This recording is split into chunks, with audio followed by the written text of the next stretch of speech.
todos, ¿cómo andan? La idea de los desayunos es una onda bien informal, manejar conceptos básicos, pero cosas prácticas y que en definitiva sea de utilidad para todos. Una de las cosas que queremos cambiar es la impuntualidad de siempre. Entonces, quedamos 9:30, vamos a empezar 9:30 puntuales y bueno, es un poco la idea.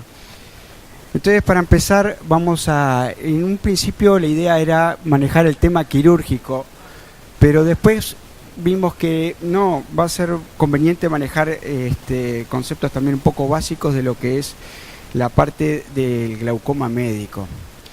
Entonces, vamos a empezar planteando puntos y que se discutan y que cada uno opina lo que le parezca.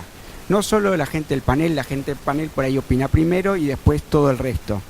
Pero la idea es que todos opinen. Miren, vamos a empezar el tema glaucoma. Vamos a dirigirnos puntualmente sobre todo al glaucoma primario de ángulo abierto. Vamos con este concepto, observen. Glaucoma, presión y espesor de córnea. Todos medimos el espesor de córnea. Pero traigo esto a colación porque mucha gente hace conversiones matemáticas rígidas de lo que es la presión real del paciente. Se sabe que eso no es tan así, que a medida que los valores de la córnea van cambiando en cuanto a su espesor, se aleja más la probabilidad de hacer una conversión matemática. O sea que esas reglas y esas tabulaciones que hay no son tan ciertas, son simplemente aproximaciones, pero que no hay que guiarse matemáticamente por las mismas. Acá es un gráfico en el cual muestra, es de los primeros estudios bien significativos de lo que es la prevalencia del glaucoma en base al espesor de la córnea. Entonces ustedes observen, ¿no? Que la córnea, no sé si alguien tiene puntero, pero cuando el espesor es relativamente dentro de los rangos de normalidad, la probabilidad frente a presiones, por ejemplo, de 24, la prevalencia es aproximadamente un 20%, pero si la córnea es fina es mucho mayor.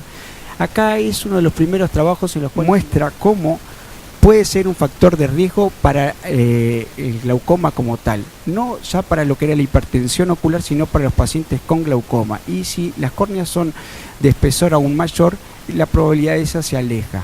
Entonces yo me gustaría saber acá a nivel del panel si alguien tiene alguna opinión con respecto a esto, cómo se manejan, y de la audiencia, de los que están todos acá, a ver si alguien maneja algún concepto distinto, si alguien tiene esta idea. Yo personalmente lo que hago es, cuando se tienen córneas finas, sí, le presto muchísimo más atención y soy mucho más estricto y voy más allá. Si la córnea es de otro espesor, es mayor, bueno, ahí por lo menos a uno por ahí le da una cierta tranquilidad o alivio, pero por lo general yo no utilizo la presión, la conversión, y siempre me fijo cuando hago el tratamiento qué presiones tenía antes y lo comparo él mismo en la evolución, ¿no? Sabiendo que si es una córnea fina, cuidado. Después pasamos a otro tema. A ver, distintos tipos de glaucoma. No vamos a entrar para nada con lo que es glaucoma juvenil, glaucoma congénito, glaucoma juvenil. Voy a hacer, sí, un poco hincapié en esto. De distintos tipos de glaucoma de ángulo abierto y de pacientes con hipertensión ocular. Entonces acá la idea y lo que yo quiero transmitir es esto. Puse esto porque por lo general uno comienza con el tratamiento, por ejemplo, para sobre todo hacer hincapié en el glaucoma juvenil, porque yo realmente estoy sorprendido, sobre todo a nivel del litoral, de la cantidad de gente joven, ciega, y acostumbrados a eso porque en sus familias ya hay ciegos, y es brutal, y eso a mí no termino de sorprenderme. Entonces, pacientes, y yo quiero hacer hincapié en esto, sí, terapia médica, pero un paciente joven, me refiero a menor de 40 años, ya con un daño glaucomatoso, ese es un paciente quirúrgico. Ese paciente, mi concepto, se opera. No se trata con medicación, se opera. Y después, en todo caso, se ve un poco la evolución, porque muchos de estos pacientes jóvenes, sí, uno los trata y al principio van a ver, responden y responden muy bien, pero en el correr de un año ya la respuesta cae, y yo por lo menos lo he visto, cae, y a veces cae rotundamente. Para mí son pacientes casi que de entrada quirúrgicos. Se puede plantear, sí, tratamiento con láser, es planteable, pero en el fondo, y si el medio socioeconómico es un paciente mutual, yo para mí es un paciente quirúrgico. No sé qué plantean ustedes.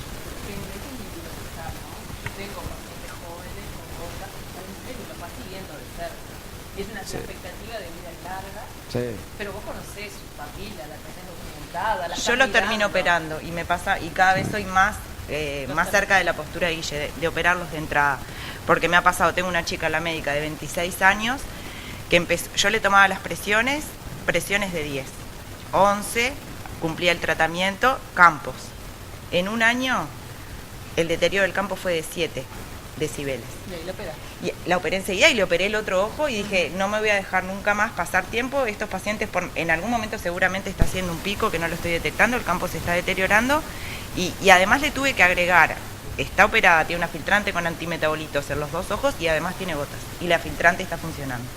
¿André? A mí me pasa lo que decís vos, Guillermo, que los pacientes jóvenes le pones terapia médica y al poco tiempo desregulan enseguida, como que les hace efecto un tiempo y al poco tiempo tengo que agregar y cuando me doy cuenta lo tengo en menos de un año con terapia máxima y terminan con cirugía. Yo de los pacientes jóvenes que he visto, estoy sorprendido, responden y responden muy bien al principio del tratamiento. Ya te digo, Pero después de un año... En un año. Cuando te das cuenta empezaste con una gota Yo, y está menos por lo de un año menos lo estás que he con las visto, 4 ¿no? gotas. Entonces yo, sí, por ahí ese año no lo opero, pero lo termino operando. Ese Pero las paciente. cirugías a veces, las bullas sabemos que son dinámicas. No, sí, totalmente. Y capaz que lo opero hoy en 5 años, ¿no? Entonces capaz que partí Sí. para adelante un poquito. Por otro lado estoy perjudicando su conjuntiva, yo qué sé. El asunto es Por que eso. casi todos los glaucomas juveniles son glaucomas congénitos Tardíos. tardíos. Hay monogenesia, hay una Sí, alteración sí, en sí. la dinámica que hace que el tratamiento médico Caiga. no funcione bien, Sí. no lo vas a poder mantener por muchos años. Sí. Ustedes a ver qué opinan. ¿Quién es del litoral acá? Yo, Campi, Paysandú. Paysandú, Salto, Salto, los lleno de saltos pacientes son terribles. jóvenes ciegos por glaucoma. Hermanos, tíos, sí, y todos acostumbrados a que hay un ciego en la familia. Y no tiene mayor motivación perder un ojo, el otro. Y bueno, si hay que operar, se espere, chao. Lo he vivido. O sea, lo digo porque he visto más de uno. A mí me pasa también, la mayoría los opera, pero no me da para, si lo veo por primera vez en la consulta. No, bueno, pero es el concepto. eso es lo que me No, Yo me refiero. Vos le ponés. Segundo campo, Claro, claro. Si la presión Pero, aumenta, Estamos de acuerdo. claro, Estamos sí. individualizando un poco. No. llega y no. Pero yo digo, yo es un paciente que yo estoy seguro que una vez que lo conozco, Claro. quizás casi seguro que en esos primeros 5 años lo termino operando. Está bien. No, y lo opero no, pero son pacientes, no, digo porque hay que tener cuidado, porque uno le toma la presión, bajó bárbaro, ya está, viste, buenísimo. Pero ese paciente, síganlo de cerca, porque lo que yo he vivido es que después de un año el tratamiento médico es brutal, pero cae. Sí, es verdad. Después, en cuanto a la clasificación, esto es un poco lo que se maneja. Yo me voy a basar un poco en los lineamientos de la Sociedad Europea de Glaucoma. Y traigo esto porque esto no ha cambiado nada, ¿no? Cuando uno va a clasificar qué tan severo es su paciente, por lo general uno se fija siempre, y es el estándar en los estudios multicéntricos e incluso en la evolución. Defectos leves, voy a decir simplemente el concepto global. Sí. Defecto medio por debajo de 6, glaucoma moderado entre 6 y 12, y cuando uno ya ve un glaucoma avanzado por arriba de 12. Esto no ha cambiado en los estudios multicéntricos, es la base y es un poco las pautas que hay hoy en día. Traigo esto porque cuando también uno ve, entonces las imágenes, el nervio óptico, sí, pero es difícil tener una estandarización y es difícil, ustedes observan en todos los estudios multicéntricos, ninguno realmente da una estadificación o una pauta de guía de cómo es su nervio óptico en la evolución, sí, del cambio, pero no hay una estadificación del nervio óptico como tal para tener una guía o una pauta. Es más, a veces te pasa que te asustás con una papila cuando recién conoces al paciente, decís, le pido el campo, wow, este campo va a venir horrible, y no hay una correlación muchas veces entre lo que vos estás viendo anatómicamente y la función, o sea... No, una cosa Sí. que porque hay residentes, que hay otro concepto que a mí me parece re importante de la clasificación y es la severidad en cuanto a la topografía del escotón. Bueno, sí, sí, ¿No? perdón. Sí, pero- Cuanto más cerca del centro, cuidado porque eso La afectación. se hace significativo en la visión del Porque paciente. podés tener una MD Y- normal, pero algo que me está amenazando la Sí, por eso filtración. Sí, no ahí quise tenés en el entrar absoluto mucho. de efecto 0 Sí. decibel a 5 grados. Sí, no quise entrar Siempre hay mucho. que mirar el campo, no solo la MD, sino la parte de dónde están los puntitos afectados. Con respecto a, no sé si alguien utiliza este tipo de estadificaciones, esta propuesta por SPET es compleja, yo la quise usar, me aburrió. Después esta otra de Bruncini, esta sí mucho más práctica, esta sí vale la pena, la de Bruncini, no sé si alguien la maneja, yo por lo menos la tengo en cuenta. Es increíble, miren, Bruncini cuando hace la estadificación es de los pocos, junto con la anterior, en tener en cuenta el tamaño del disco óptico. Ustedes fíjense, por ejemplo, el estudio del OHTS, de hipertensión ocular, que habla, ¿no? Factor de riesgo, relación copa-disco alta. Pero si es una megapapila, ¿qué importa? Claro. Ellos ignoraron eso. Es brutal, pero es así, eso no se tiene en cuenta. Y quizás entra en la estadificación nervios ópticos grandotes, papilas mayores de 2,5, y entonces a veces se hace difícil interpretar esos resultados. Una pregunta, ¿es micropagado o estadístico? Yo tengo, por ejemplo, ¿Importante estadificar? para ti, si vos tenés buena reproducibilidad, yo por ejemplo cuando miro un paciente, por ejemplo, no termino poniendo relación copa-disco, no sé, 0,6, si es respetado o no. Y después, por ejemplo, los controles cuando viene de la presión en ese año, trato lo que yo hago, ¿no? Trato de no mirar qué fue lo que puse, a ver si coincide Claro. mi reproducibilidad, ¿no? Antes lo miré 0,6, hoy lo miré 0,4, cualquiera, ¿viste? Entonces, con el tiempo, ese tipo de cosas. Yo siempre, entonces, uno sabe a ver cuánto uno se miente a sí mismo y se quiere estar tranquilo, pero en realidad, Ten en cuenta que también lo ves sin dilatar y dilatado. totalmente. Sí. Una cosa es la visión estereoscópica y otra cosa con la lupa de 90. Cuando lo mira, uno mira con un solo ojo. No, sin dilatar con lupa de 90 los dos. Está, pero con Cambia. Y bueno, pues tenés Pero el campo. cuando estás mirando sin dilatar, si vos Pero- cerrás un ojo te das cuenta que estás mirando con uno solo, no sí, estás mirando con ojo, los dos. eso es Claro. visión Mirá la papila, binocular. estás mirando con uno sí, cerrás el otro y Sí. no ves la papila, o sea que estás mirando con no tenés la estereopsis que Sí. tenés cuando dilatás. Por eso. No, y otra cosa, a siempre Sí, fijarse el sí, tamaño sí. del disco, como dijiste vos, Guille, como tal, ¿no? Porque Hay- ya sabes que un disco que es micropapila, Miren, un consejo que por lo menos yo también siempre lo hago, cuando usted ve en un nervio óptico hay muchísima gente, a veces en los miopes, que les cuesta horrible diferenciar el límite entre lo Sí. que es excavación y nervio óptico. Bueno, pongan la luz negrita, es mucho más fácil de ver. Van a ver que la reflectividad del anillo neuroretinal es distinto. con la luz anel. Eso es de enorme ayuda, perdón. Sigamos. Ven, observen, las pautas del seguimiento de los pacientes con glaucoma, ¿no? Si uno se observa, vamos al paciente no el hipertenso, el sospechoso, el con glaucoma. Si uno observa, hablan de campo visual, pero no está mencionado la papila, si es estable, si hay progresión, pero acá en la pauta no figura, como yo le decía hoy, el tema de la estadificación o cómo está ese nervio óptico. Y cuando uno tiene este tipo de pacientes, este es un paciente mío de 2006, 2011, hoy lo tengo hasta el 2017, pero simplemente traigo esto, acá es una HRT en el cual muestra la evolución glaucomatosa del paciente, campo visual normal, ¿no? Entonces, todavía por suerte no tenía el tratamiento médico máximo, era lo único que me decía, oh. Y hay maneras incluso de medirlo, pero esto, increíblemente, ha pasado los años y esto aún así no está incorporado y no se tiene en cuenta cómo llevar esto a la práctica. Hoy en día tenemos el OCT también presenta programas de seguimiento, de evaluación, no solo del nervio óptico, sino de toda la retina, en la evolución y ver y detectar si hay cambios significativos o no, incluso con bases de lo que es la normalidad en los pacientes, en la evolución de los pacientes normales. Y frente a toda esta tecnología, entonces uno puede, y ya están habiendo pacientes que uno los tiene con tratamiento médico máximo, campos visuales aún normal y que esto está empeorando. Entonces la pregunta, ¿qué hacen en esos casos? Bueno, el confirmado, ¿no? Sí, Se repite y está empeorando. ¿Qué hacen esos carros? Sin Porque daño. esto es bien discutido, ¿no? SLT. Si demostrás que está todo legal, como se dice, que no hay enfermedad roja, que Claro, pero Claro. tenés un deterioro. Sí, sí, sí. lo que está diciendo es el glaucoma preperimétrico, o sea, está Claro, progresando glaucoma, el sí. nervio con un campo normal. Sí, porque este es el nuevo desafío que se viene ahora. Claro, que no lo tenías antes. Bueno, pero si ¿Eh? estás con máximo, dice. No, no, Avanzar- tratamiento- no, sí. Y le ¿Y tocó por qué? máximo, Un es SLT porque... Claro. Máximo tratamiento. Pero no tenés defecto en el campo. O lo No. operás. Perdón. Perdón. No, a ver. La idea es así.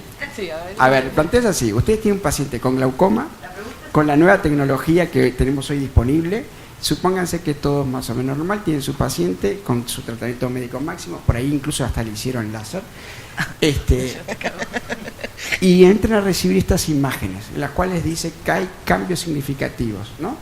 Con campo normal. Con campo visual normal. No importa la presión. Pero Pues- olvídate la presión. Pero vos Ponele sabés que a pesar 20 de la presión que tenga va deteriorando el nervio. Bueno, perdón. Pongámosle, sí, presiones entre alrededor de 20, que es lo que uno a veces por lo menos O en sea, la no está, práctica no diaria está uno las regulando tiene. las presiones en el momento del día, en definitiva. Si está progresando es que en algún momento no está teniendo la presión que tiene que tener. Claro. Pero no tiene un defecto en el campo como para vos. Claro. Yo, Yo primera no tengo. opción, láser. Bueno, pues ya se Ya hizo. tiene, yo la Ahora le una agregaste. cirugía mínimamente invasiva o un procedimiento Un quirúrgico, PNP. una PNP o una técnica o mix o algo que no sea una ¿y por trabeculectomía, qué? porque en la balanza los riesgos son mayores que los beneficios, pero no dejo que siga progresando. ¿Qué espera que toque el que afecte el Pero campo? lo tenés con tratamiento máximo. O sea, en realidad podés hacer una trabeculectomía y dejarlo sin. La presión va a estar alta. Si están 20 con todas las gotas. Después, a ver, terapéutica, ¿no? Cuando uno comienza con estos pacientes, ¿no?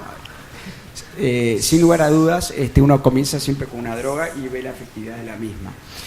Si la misma, esto es sacado de las pautas, y esto creo que los lineamientos, creo que todos hacemos prácticamente lo mismo. Si uno no, si la presión no se regula, hay que o no llegamos a la meta, hay que cambiarlo o no es eficiente.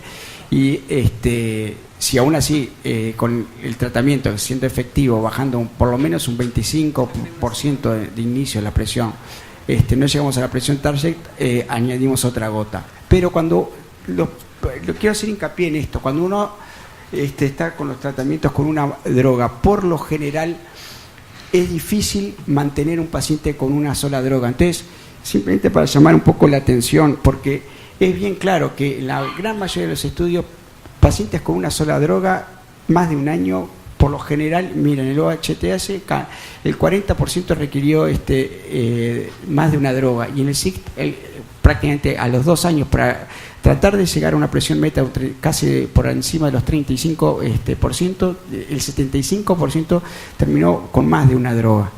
No sé, esto para que lo tengan en cuenta, no sé si alguien quiere hacer alguna acotación, pero un paciente que empieza con tratamiento médico, por lo general va a requerir más de una gota. En el correr de 1 o 2 años, cuidado, porque el pronóstico o el panorama seguramente cambie. No sé si alguien quiere hacer alguna acotación con respecto a esto. Y después, simplemente lineamientos, terapia de inicio, por lo general uno comienza con una droga, ideal creo que es indiscutible, son los análogos, creo que nadie hace algo distinto. Cuando uno sugiere terapia intermedia es porque por lo general uno no adquiere la presión meta que uno está buscando, entonces uno busca una solución que trate de que el paciente sea, entre comillas, monoterapia, un solo frasquito, busca una asociación. Si esto más o menos no anda, entonces o uno no consigue, entonces uno ya va al plan de tratamiento ya como quien dice máximo, en el cual uno hace ya asociaciones de una droga, el análogo con otra asociación, o incluso la triple asociación hoy en día, que hoy tenemos 2 marcas comerciales. Esto no está en todos los medios. En Sudamérica creo que somos pocos los países en realidad que tenemos incluso 2 marcas comerciales, pero esto en otros países no existe. Una pregunta de esto, ¿no? Como decimos el paciente que no estaba mejorando. A todos nos pasa el hemotolismo, que de repente uno le da Perloten, al mes le dan Arlatov, al sí. otro mes le dan el gas. Sí, Sí. sí. Y yo no sé si realmente es el mismo efecto las distintas marcas comerciales, ¿no? Entonces, a veces es difícil ver qué es lo que está pasando. Vos le decís, ay, la presión está alta. Muchas veces el paciente te dice, bueno, justo ahora, bueno, le cambiaron para esta otra droga. Bueno, vamos a intentar volver a la que estaba originalmente a ver si las presiones bajaron, pero acá se agrega eso, ¿no? Sí. Yo a mí en este tema, otra cosa que habría que capaz que pensar un poco mejor el momento de adicionar las gotas, ¿no? Porque en el mutualismo también pasa, ¿no? Que Patricia le indicó la tos, entonces viene y no está Patricia o consiguió hora para otro, tiene presión, yo qué sé, 19, 20 y ya le pone el timolol. Y capaz que habría que confirmar si se puso la gota, capaz que habría que volverle a tomar la presión alguna vez más, porque capaz que hace 2 días que se quedó con las gotas y no nos los está contando. Es como que muy a la ligera. De repente te pasa que te vienen pacientes a la policlínica de glaucoma con una papilita 0,3, campo visual normal, y están con 3 drogas. Y vos fijás en la historia y no sabes mucho cómo terminó en eso. No es algo raro, ¿no? Bueno, pero ahí tenés que... sobremedicación. Yo creo que ahí yo saco muchas veces. Claro, entonces vos empezás a sacar, pero el paciente está con miedo. Pero como que a veces es un poco la ligera también, o sea, porque es verdad, los pacientes, muchos precisan más medicación, ¿no?, que una droga. Pero a veces tenemos que ser también conscientes en el momento en que le estamos adicionando medicación. Si no era mejor cambiarla, porque capaz que aquel timolol que le pusieron con 21 sigue con 21, entonces le ponen entonces otro. No, y que una única toma aislada para mí no es significativa. Yo muchas veces a esos pacientes les mando una curva de presión bajo tratamiento para ver realmente si los valores los tengo, porque a veces una toma no... Sí, eso me pasó el otro día. Viene un paciente, sospecha de glaucoma, presiones 18, ponele que tengo la consulta. Yo siempre, a todo paciente, antes de empezar diagnosticar glaucoma, empezar un tratamiento, siempre le mando una curva para saber cuál es la presión máxima, de dónde parte. Sí. Yo veo el paciente en la tarde nomás. Entonces me pasa que le pongo la curva, yo le pido todos los estudios y el paciente del interín vino a la emergencia por otra cosa. El médico en la emergencia le dio una presión de 20, 21, ya le mandó la gota y no me dejó hacerle la curva. Si bueno, vamos a ver de cuánta presión máxima para empezar a tratar. A mí la curva en ese sentido me ayuda pila. Me pareció lo que dice Rosario, viene un día a la consulta, una presión aislada y ya te agregan otra gota. Sí, como que tomarse ese trabajo. Lo que pasa es que en el mutualismo a veces es difícil, porque vos no sabes cuándo volvés a ver. Pero por ahí le decís, bueno, vení la semana que viene y tal, y es un esfuerzo. Que te tomo de vuelta la presión y vos sabés que es un número extra. Vamos a ver de vuelta y ya me trae, andate haciendo este otro campo visual y como que lo vas estudiando un poquito más antes de poner. Bueno, es un esfuerzo adicional de uno que se tiene que tomar unos minutos más y sacárselo de repente a otro paciente. Yo que sé, cuesta, pero... O decir, no te dejes medicar hasta que no vea yo de vuelta, no te asustes por valores hasta que no vea de nuevo los exámenes. La curva muchas veces te frena de agregar medicación, porque vos además, más si es un paciente que vos lo vas controlando con campos visuales y no ves un deterioro. O sea, esa es está claro cuando el paciente tiene un deterioro campimétrico, pero aquel que no deteriora el campo y vos te asustás porque la presión, y bueno, de repente es su presión meta, de repente esa presión es con la que el paciente, y no hay que agregarle una medicación más. Es un paciente que te da tiempo, no hay que precipitarse a medicar, te da tiempo porque tiene un campo bien y una papila bien, o sea que no hay apuro bueno, te medico, hay que tomárselo como con calma y bueno, es el momento de tratar. Pero ¿en qué caso, Andrea? Cuando encontrás la presión límite. Claro, cuando encontrás presión límite, pero cuando encontrás en una consulta como un tratado, un low ten. 25, por poner una cifra. ¿Haces curva igual, No, paqui, si todo? una 25-30 ya sé que va a estar alta y que voy a hacer No 30, más de pero una ponele gota. 25 que no tenés la paquimetría. Depende todo el Pero resto puede. también. Yo valoro todos los factores de riesgo ahí, ¿no? Entras a... Pero me gusta saber qué presión, porque en general, si yo lo veo a las 7:30 de la mañana, la consulta mía de la española, no le voy a pedir curva, pido menos curva. Pero en el campo que mi consulta es a las 2 de la tarde, nunca le veo presiones altas. En general, Sí, se hace el otro hablamos día. el otro día. Yo hice la consulta de la noche y yo, qué divino, están todos con la presión regulada. Me pasaron Claro, la consulta de la noche y yo, ¿qué están todos en 12, 13 de mañana? Los veo y están todos en 20. Es así. Y sí. Después, como concepto, cuando uno comienza un tratamiento, por lo general lo esperado que pueda bajar entre 20 y 35%. Cuando uno hace ya la terapia intermedia, en la cual ya hay en juego 2 fármacos, no se suman, no hay una adición matemática, sino que uno puede esperar una baja de hasta un 30, 40%, y cuando ya estamos en el triple, en el tratamiento médico máximo, con ya casi que con las 4 gotas, por lo general uno no va a pasar del 50% del punto de partida de la presión. Una cosa que yo quería decir de lo anterior, muchas veces, sobre todo con el timolol, ¿no? Vos tenés un paciente con un análogo, cuando agregás el timolol. Y acordarse que el timolol, después de un tiempo, deja de ser tan efectivo como fue al inicio. Entonces, muchas veces sacar el timolol y probar, no agregar una tercera droga, sino cambiar el timolol por otro, porque está demostrado eso. Y eso pasa, el timolol yo he visto que realmente con el correr del tiempo genera... no sé si a todos les pasa, pero... Totalmente. Y ahí no tenés que agregar una tercera gota, simplemente cambiar tu línea de segunda gota, cambiar la gota. En los análogos, por ejemplo, lo que demoran en empezar a verse el efecto máximo son 6 semanas.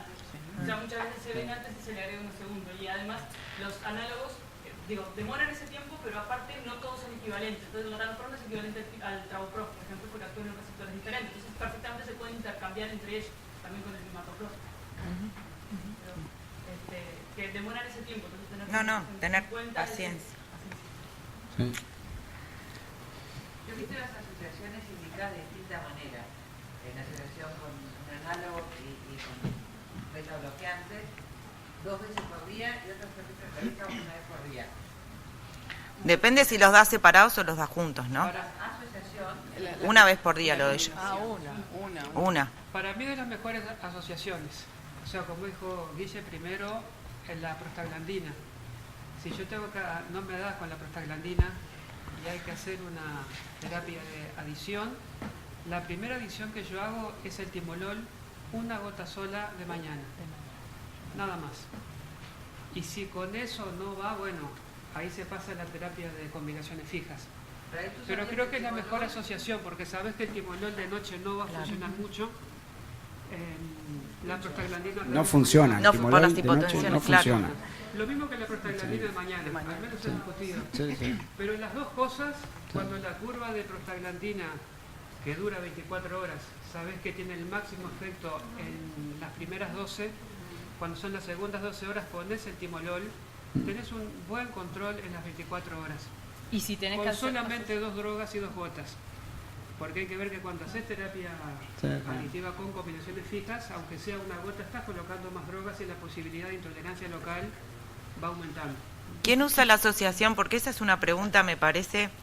Cuando usás el análogo con el timolol, ¿quién lo usa de noche? Levante la mano. ¿Y quién lo usa de mañana? de mañana. Bueno, Yo lo uso de mañana. pero no. Pero Bueno, está porque es una pregunta re frecuente en los pasillos. Le pongo se lo pongo de noche, ¿eh? Vos decís La combinación fija. No, es un estudio, está demostrado que la efectividad de ponerlo de mañana y de noche es exactamente lo mismo. O sea, se comparó ya y no hay diferencia. Se hizo un estudio comparando de mañana y de las noche. dos indicaciones, mañana y noche, y se demostró que no hay diferencia. Por eso hay gente que lo usa de mañana, hay gente que lo usa de noche. Lo utente, por ejemplo, un análogo y un timolol juntos, fija. Está demostrado que no hay diferencia, ya se comparó, se puso los dos. Porque es una pregunta que pila de gente hace. Esa Entonces, es que no, yo lo estaba dando de mañana, bueno, es lo mismo, está mal que lo ponía de mañana, no. No, el prospecto te dice de mañana. Sí, pero claro. Pero Claro. siempre la prostaglandina se dio de noche. Se dio de noche, por El eso tema genera... es Capaz que lo mejor es hacer como dice Álvaro, dársela separada. Yo opino de separado. Dar la prostaglandina de El noche y timolol el de timolol noche. de mañana. Claro. ¿Y la brimonidina y la dorsolandina, la dan cada 12 o cada 8? Cada dos. La dorso, la mía, yo la doy cada 8 y la brimonidina yo la doy No, cada la 2. asociación, dice ella. No. Ah, Cuando la das sola, la Claro. pones cada 8. Si la das en adición, son cada 12, claro. va a actuar la tercera Pero si la gota. damos solos, cada 8. Cada 8. Dicho le dan cada 12. De mañana, de tarde y de noche, supuestamente. Depende ahí todo lo demás, como esté Nah, la yo cuando tengo un paciente que tengo dudas de la evolución, yo aún así asociado, yo prefiero que se la ponga cada 8 horas. ¿Está? Sí. O la brinzo la Yo mía no lo también. hago. Poner 3 gotas por día es casi segura el incumplimiento. Sí, yo sé. Tranquilo con la Sí, cosa. yo sé. Yo lo mando, pero yo... Vos digas, lo va a usar. A menos que sea una abuelita. De las 3 que entren No, 2. Dorsolamida, por ejemplo, un inhibidor de la anhidrasa carbónica o un alfa 2. El alfa 2 yo lo pongo cada 12. ¿Ustedes cómo lo ponen? Sí, pero está escrito también cada 8. Pero asociado cada 2. Pero Bueno, el Primopres, ¿vos lo pones cada 8 Yo si solo? tengo dudas con el paciente, si le digo, si puede, agregue una al mediodía. Yo separado lo doy cada 8, pero veo que Con el almuerzo. La comida. es lo mismo. Seguramente la de la tarde no se la pone. Cada 8, cada 12 se puede Yo nunca doy medicamentos cada 8. Yo tampoco, yo soy ¿No? yo es igual que Álvaro. Pacientes dados cada 8 horas. Yo creo que eso es igual a incumplimiento. Es muy difícil, vos te quedás tranquilo porque lo diste, lo indicaste, pero después lo que dijimos hace un rato, el glaucoma va progresando, pese a que lo medico y todo eso, No le va a cambiar. y dentro de las razones por las cuales un glaucoma va progresando, pese a que la presión está normal, el que queda atrás de todo es el glaucoma de presión normal. Los primeros son los incumplimientos, los factores vasculares asociados, las causas intracraneanas que no dijimos, pero cuando hay una papila excavada con todo normal, acordarse de la neuroimagen. Y lo último es el glaucoma de presión normal, que habría que ahí llevar más abajo la presión, descartar una cantidad de cosas, pero por algo la combinación doble, la combinación triple, es para tratar de colocar la menor cantidad posible de gotas. Y mejorar la nuclear. Y no sé la excepción, ponele, vos me decís eso, un paciente que lo único que tolera es la brimonidina. Ese ejemplo, la doy cada 12 o cada 8. Yo la daría igual cada 2 y si no controla, paso adelante, el paso siguiente que es láser, u otras cosas, pero una cosa es lo que dice la literatura y son no muy convincente porque no encontrás muy comúnmente de tratar con 3 gotas por día a un paciente. Eso no es muy habitual. Después, estos son pautas, puede ser bien discutible. Pacientes hipertensos oculares, por lo general, siempre tratarlos de que la meta sea siempre por debajo de los 30 milímetros, un porcentaje de presión de una baja de un 25%. Si hay daño en la papila y el campo visual normal, por lo general esos pacientes deberían estar regulando en menor a 20 milímetros de mercurio, con un 30% ya por lo menos de baja de presión inicial. Si ya hay pérdida del campo visual, por ejemplo en un hemicampo, sin comprometer por lo general la parte central, sí, esos pacientes en lo posible por debajo de 15, ya hablando de una baja de presión de un 35%.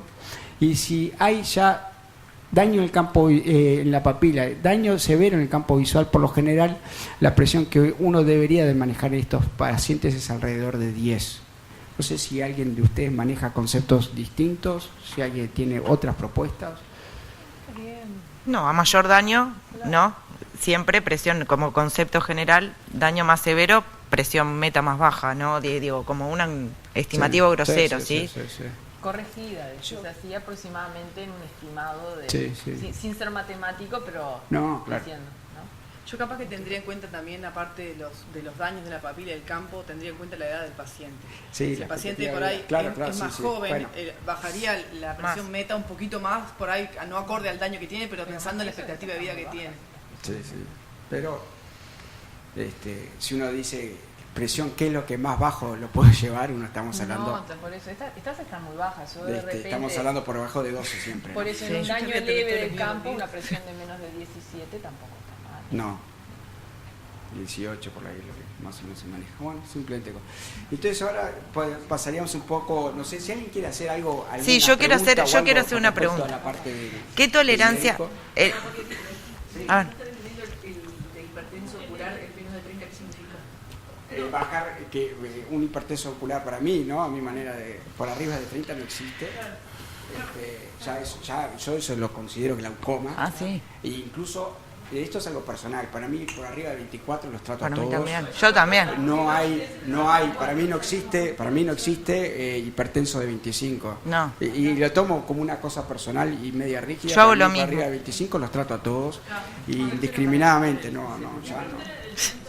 Ah, No, para limpiarlo. sí.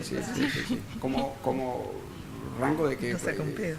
de bajar la presión por arriba de 30 nunca, o sea, como concepto, no podemos tener un paciente hipertenso ocular, por ejemplo, con presiones de 30, no, eso hay que bajarlo. Sí, bueno, método diferente. O Sí, no, sí. En realidad en el hospital allá lo tratamos un poquito distinto en ese caso, siempre por abajo de 24, ¿no? Por lo del HTS, que disminuye la mitad de lo que progresa en la Por arriba. 24 y factores de riesgo, o 23 y factores de riesgo, también tenés que valorar, ¿no? En un hipertenso ocular, para mí, la suma de los factores de riesgo también me pesa y me pesa bastante. Exacto. Si solo es hipertensión ocular, el manejo que hacían allá era basado en el estudio y era por debajo de 24, solamente hipertensión ocular. Obviamente, si tiene otros factores de riesgo, mucho más exigente. Yo antes de pensar con lo quirúrgico tengo una pregunta que siempre me hago yo. ¿Cuál es el límite entre el tratamiento médico máximo? Porque a veces no sé por qué tenemos tanto miedo de operar, de hacer una trabeculectomía. La indicación de la cirugía. Claro. Bueno, sí. Y porque te da complicaciones. Sí, bueno, pero a veces creo que pecamos en ese miedo, pecamos de ser poco intervencionistas y mantenemos al paciente a veces con la presión más o menos, capaz que no es la presión perfecta porque no tenemos una línea siguiente de tratamiento, con la terapia médica máxima. Y esa es una pregunta que yo me la hago siempre con mis pacientes. ¿Hasta cuándo? Viene y tiene 17, 16.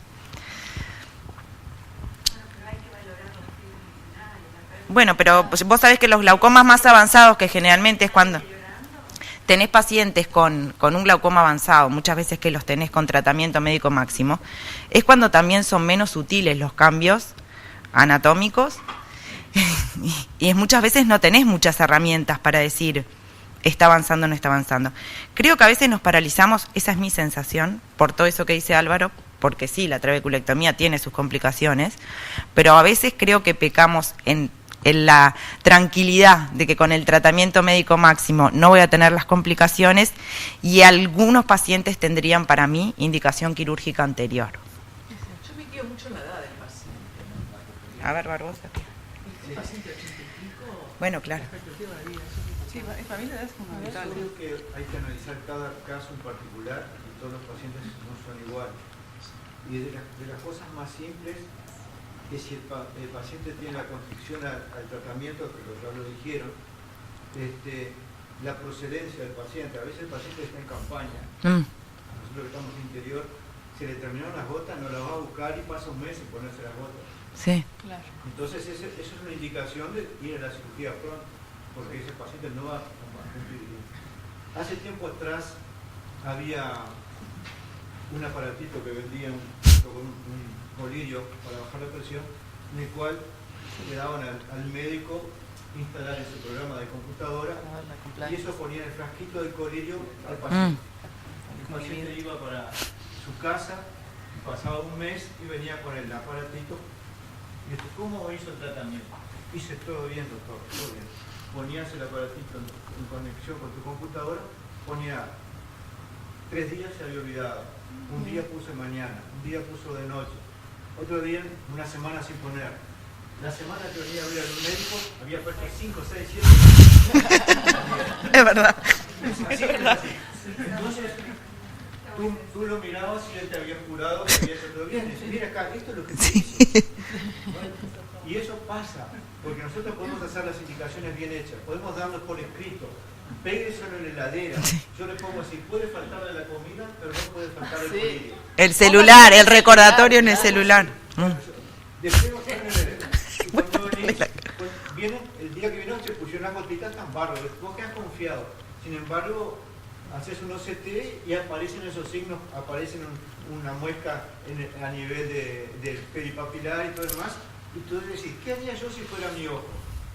Si yo estoy viendo que voy a perder el campo visual, voy a esperar el campo visual cuando sé que el campo visual, cuando aparece alterado, ya tengo un 30% o 40% de fibra lesionada.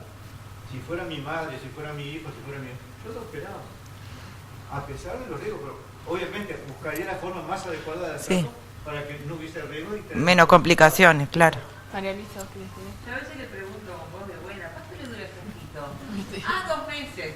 No se está muriendo. Claro. Con voz de buena. Que lo abren en la caja. Ah, está bien. Por así, un autocontrol. Si dura más de tantos días, se las puso mal. Claro. Una cosa que no hablamos Es el tema del diagnóstico, el rey de progresión del glaucoma con los campos visuales, que a veces pasa que se diagnostica el glaucoma y el siguiente campo se pide a los 2 años, 3 años si el campo había sido normal.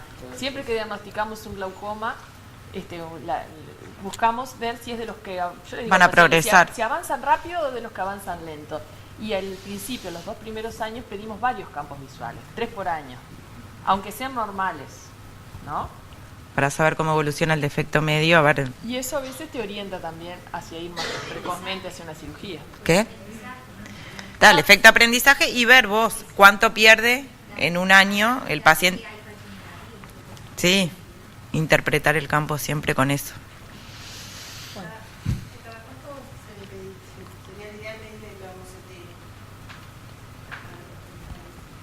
Si es una sospecha, cada 6 meses. Depende, ¿no? Si es una sospecha, yo soy más, los pido más ahí, como Guille, 6 meses. Sí, en el que ya está diagnosticado, de repente se lo pide una vez por año. Y depende de la estadificación, ¿no? Si es muy avanzado. Es interesante con respecto a los CT, para poder tener el seguimiento. Sí. Necesitas 3. Exacto. Entonces, uno la primera vez se asegura un día. Necesitas 3. Para dentro de 6 meses poder hacer la comparación evolutiva. Claro. Porque si hacen 2, solamente al otro, uno ahora y el otro a los 6 meses no sirve, claro. Entonces hacer 2 seguidos, aunque no le cobro ningún costo al paciente, lo tengo 2 seguidos para cuando hagan el tercer ya te hace la porque todos son muy similares. Las imágenes, por una razón estadística, por lo general a veces el programa te promedia los 2 primeros y para el tercero te tiene en cuenta la variabilidad entre esos 2 para ver si hay un cambio significativo o no. Por lo cual, si vos querés guiarte por las imágenes, ahí vas a tener que, y realmente tener confianza de lo que te está mostrando la imagen, es quizás incluso hasta pedir 3 estudios de OCT en un año, en el primer año, y en el segundo año más o menos que lo mismo. Entonces vos vas a tener una idea, porque la lógica es la siguiente: si uno quiere detectar mínimos cambios en el campo visual, está obligado, por más que sea campo visual normal, a hacer 3 campos visuales por año los primeros 2 años. Si nosotros mentalmente tenemos el concepto de que pueden haber daños preperimétricos a través de las imágenes, entonces la imagen va a tener más chance de captar cambios que el campo visual. Entonces, en la misma rigurosidad se hace también lo mismo. Las imágenes, si uno quiere detectar sutilezas y que sean realmente estadísticamente significativos, 3 por año. Sí, yo tengo otra pregunta. ¿Quién de rutina pide un campo central para el diagnóstico de glaucoma? No, yo lo pido en pacientes, cuando veo que la papila es bien de aspecto de glaucoma, viene con sus 30 grados normal, pidan, porque yo he visto muchos en los cuales se ve, y es clarísimo a veces con el OCT o el HRT, defectos de fibras finos, campo visual 30 grados normal, pero si uno le hace el de 10 grados, aparece 1 o 2 puntos, y si se lo repiten son constantes esos puntos. Y sobre todo el temporal inferior, el efecto de fibras está abajo. O sea que hay que pedírselo cuando el campo de 30 grados es normal. Sí, y vos tenés, yo se lo pido así, y tenés una sospecha fuerte de que es un glaucoma. Claro, no de rutina, pero si tenés. Y sin lugar a dudas, si las imágenes te muestran elementos de daño. Sí, porque eso es porque el campo de 30 pasa por la mácula como muy alejado, entonces cuando vos con el otro le haces mucho más puntitos, ampliás la zona del central y ahí aparece. Sí. Y en los avanzados más, ¿no? Y en los avanzados lo seguiríamos con eso, pero ¿a quién el que tiene el campo normal le pedirías? Está bueno lo que dice Eso cambia un poco el concepto que el glaucoma se está considerando hoy más como una neuropatía, como una enfermedad de la mácula o de las fibras maculares. Se afectan primero las fibras paramaculares. Si se acuerdan la disposición de las fibras arcuatas, las arcuatas nacen del rafe temporal a la mácula. Y el primer daño en OCT detectable es el afinamiento en ese sector. Si pudiéramos lograr una imagen fiable de OCT en ese sector, o lo que corresponde al nervio óptico, es hasta hoy creo que el diagnóstico estructural más precoz que... O por lo general, si no estoy cómodo, le pongo un punto de tracción. Y ahora voy a eso. La suma que pondría que le hago son conjuntival por el tema de la dilatación. Bueno, la contra, y hay una cosa, y por eso iba intracameral, yo no uso por eso mismo, porque genera dilatación, prefiero que no esté dilatado. Y si uno hace una subtenon y se la hace abajo, sobre todo el componente nasal, la probabilidad que se dilate es muchísimo mayor que si uno la hace más bien hacia temporal o si la hace arriba. Como efecto... Sí, pero claro, pero por eso yo trato de ponerle, ya te digo, 1,5 y no más de eso. Es poquito, pero con eso anda. Con el correr de los minutos podrás sentir un poco molestia, pero anda. Y si tengo alguna cierta aplegia, sí, ahora vamos a eso. ¿Pero por qué no les gusta la subconjuntival? No me quedó claro. Yo qué sé. A mí me facilita, por lo que más me gusta, es porque es mi sensación personal, ¿no? Es que cuando la hago, yo ya logro como el primer plano de clivaje para la conjuntiva, me queda más, no sé, más fácil de manejar. Yo ya sé que con eso me voy el corto paralelo al limbo y después ya... Y me queda como más delimitado, no sé, es una sensación. Creo que va en gustos de cada uno, no sé. También te cambia la arquitectura de la conjuntiva y a mí en los puntos me gusta agarrarte, ¿no? Y en esa a veces te queda como más, por un momento, más separado en los planos. Pero cuando llegas al final generalmente ya la tenés ya se acható. Más achatada. Lo que me sirve sobre todo es al inicio. Cuando voy al final generalmente ya la conjuntiva como que el espesor disminuyó bastante. No sé, son gustos. Sí. Puntos de tracción. ¿Alguien realiza? Porque yo... No siempre. No siempre, claro. Yo, hay dos cosas. Primero, cuando uno se sienta, tiene que estar cómodo. Sí. Primer regla, tiene que estar sentado cómodo. Y yo, por lo general, me gusta más entrar tengo la costumbre de hora 12, no, más bien a nasal superior, sería más o menos la mía, la primera elección. Como cuadrante, entonces sentarme y orientarme en base a eso. Y si ante la menor duda de la exposición pongo un punto de tracción, yo eso no lo pienso, para mí es algo mandatorio. Y yo antes traje esto porque yo en el hospital empecé haciendo esto acá, disecando, haciendo punto de tracción cerca de la inserción del recto superior. No sé si alguien lo hizo, ¿alguien lo hace así? Antiguamente en el hospital Marcelo lo hace con la reta. Lo hace, bueno, yo lo hice, sí, yo después de esas cosas decía, guau. Yo lo pongo en la cola. Inclusive por la intracapilar que lo sí. Seremos viejos. Pues yo lo hacía. El asunto es la movilidad del ojo. Claro. A diferencia, por ejemplo, con una faco.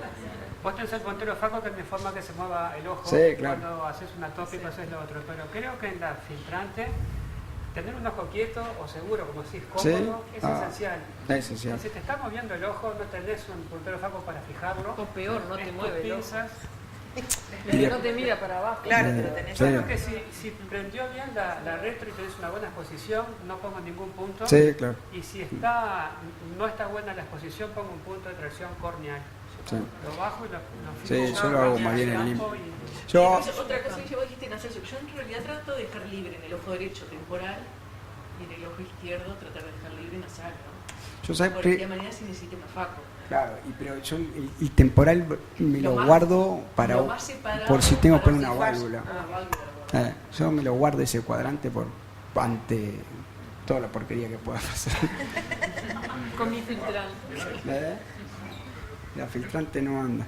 Entonces, después, a mí una técnica que me gusta es pasar un doble punto a nivel del limbo. Uno tiene muy buen control de todo. Incluso esta asa que viene por acá y se va por acá, les sirve para atrapar, incluso ahí está la tapa escleral si quieren. Yo esa la uso en la PNP, pero ¿sabes qué me ha dado ese tipo de puntos? Yo lo hago con 7, con Bicris 7, para que no se derrumbe. Úlcera, de repente empecé a ver úlceras ahí arriba y después me di cuenta que es el punto. No sé, ¿a vos no te ha pasado? Úlceras grandes, sí. Y otra úlcera grande. En el postoperatorio, donde viste. En el postoperatorio inmediato, ¿sí? Que les cuesta y es la que pasa por el medio. Sí. No la aguja, sino el hilo, la sutura, el trayecto de la sutura. ¿Alguien quiere decir algo distinto? hago la tracción en la córnea, sino como pones este doble que aprieta la tapita y no necesitas el ayudante tanto traccionarlo. Después, ¿seguimos? ¿Algo que decir? Disección de conjuntiva, ¿no? Esto lo llegué a hacer yo también, acá arriba, base limbo, hice un par y dije nunca más. Porque es muy lindo, porque realmente no cerrarla es fácil. Es fácil, claro, pero la exposición es horrible. Seidel no existe, casi hay que cerrar muy mal eso.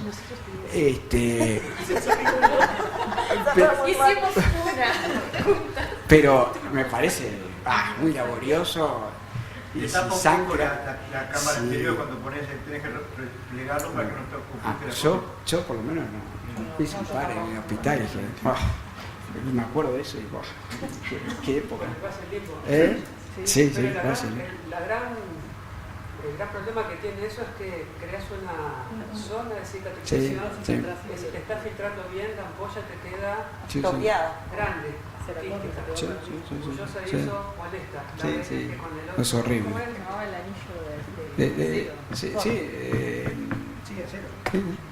¿De cuánto hacen?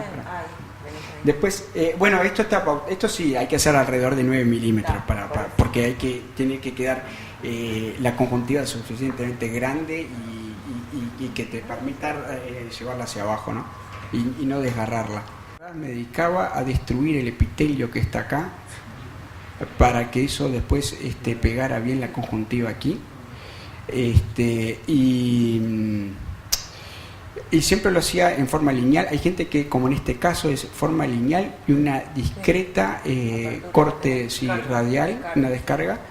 Y entonces acá, por eso está remangado acá la conjuntiva tipo así en L. Y que, bueno, yo dejo prácticamente 1 o 2 milímetros de conjuntiva. Sí, hace tiempo. Y hago... ¿Qué? ¿Por qué cambias? Jamás lo sabrán. Y entonces, ahora después le digo. Después le digo. Y bueno, dejo eso, una línea acá de corte, ¿no? Y otra cosa que yo describí hace mucho tiempo, y a mí me encanta hacerlo y lo sigo haciendo hace mucho tiempo, es esto, lo que ven acá, que la foto es espantosa. Pero hago lo que denominé la neumodisección de la tenon. Yo apenas diseco un poco la conjuntiva y entonces prácticamente a 1 o 2 milímetros del limbo, ahí comienza la inserción de la tenon, un poco por detrás. Entonces ahí con una aguja estas de insulina con bisel para arriba, la introduzco y le inyecto aire, prácticamente 1 centímetro, 1,5 centímetros de aire. Y el aire tiene dos cosas buenas. Entra presión, diseca la conjuntiva y al ser aire tiene un efecto, entre comillas, de eso, sangra mucho menos. Y tenés un espacio de disección espectacular. Después uno con la aguja simplemente diseca un poquito y ya está todo. ¿Estás sacando la tenon? No, la estás separando. Subtenon es el aire. Subconjuntival no sirve, tiene que ser subtenon.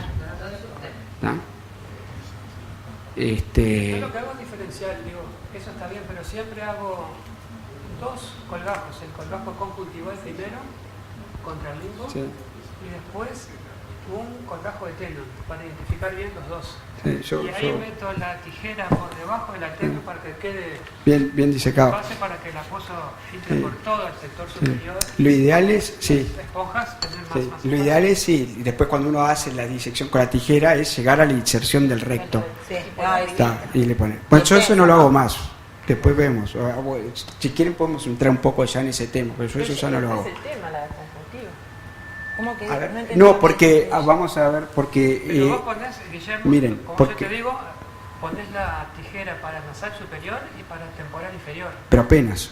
No vas para atrás. Porque ya lo casi atrás. no, yo no. Yo Porque lo hice con el aire eso. Te dice con aire. Me dedico a abrir bien la tenon todo en este sector de acá. ¿Y si tenés que poner esponjitas? No pongo más esponjas, todo acá. ¿No pones nitromicina con esponjas?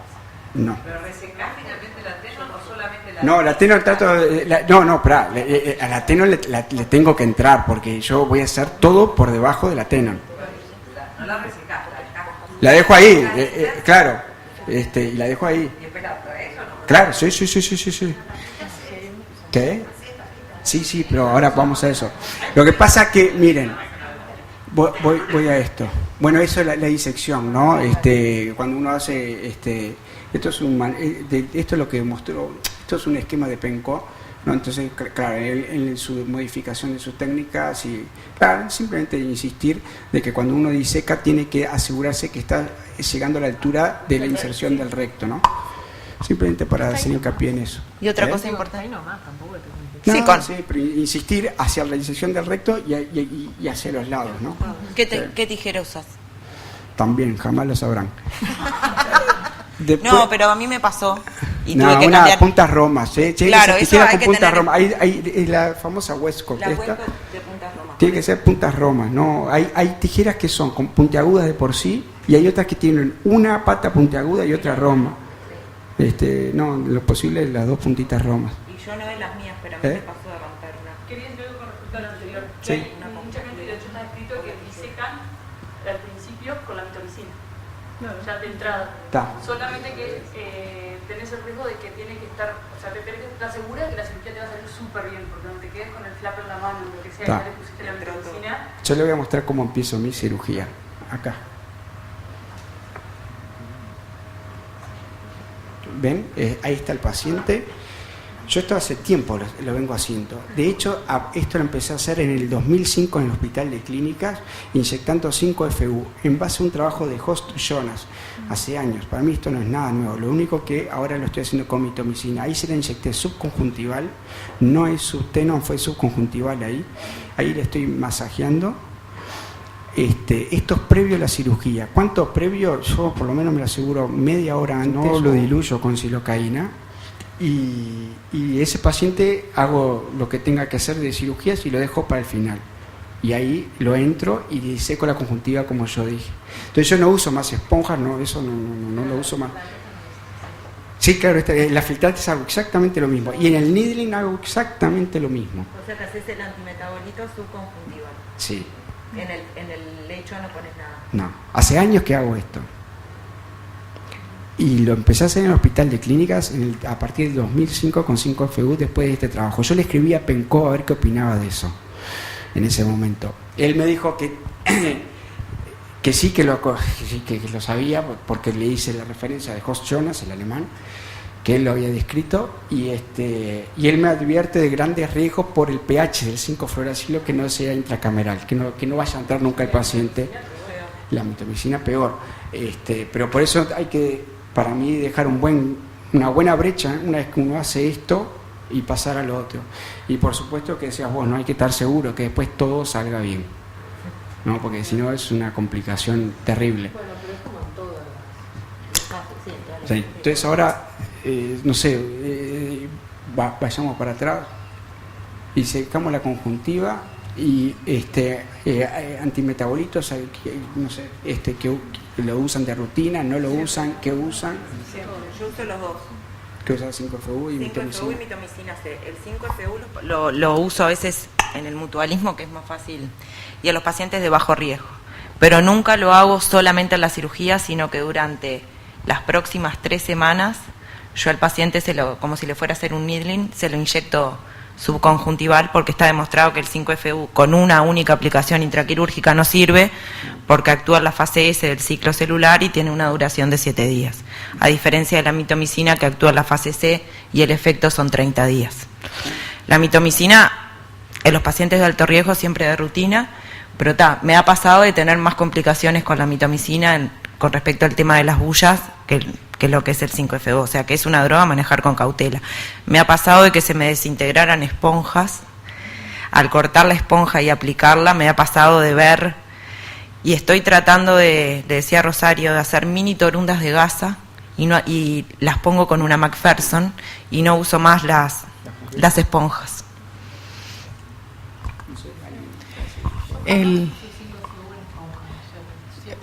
Yo para empezar siempre trato de mojo la conjuntiva y con una esponja la muevo a ver qué tan gruesa o qué tan finita es, porque eso va a depender un poco qué antimetabolito voy a usar. De rutina uso siempre antimetabolitos. siempre trato de usar mitomicina. Si veo conjuntivas muy frágiles, muy finas, que se rompen, porque uno ya las mueve y ya ve que es muy finita, por ahí en ese paciente no uso 5FU. Pero también para usar uso esponjas, o a no ser que lo haya inyectado con la silocaína, uso esponjas de mitomicina. El tema es que a veces cuesta ver qué concentración estás teniendo, porque las mojás constantemente y las humedeces de vuelta y las tenés flotando hace rato ahí.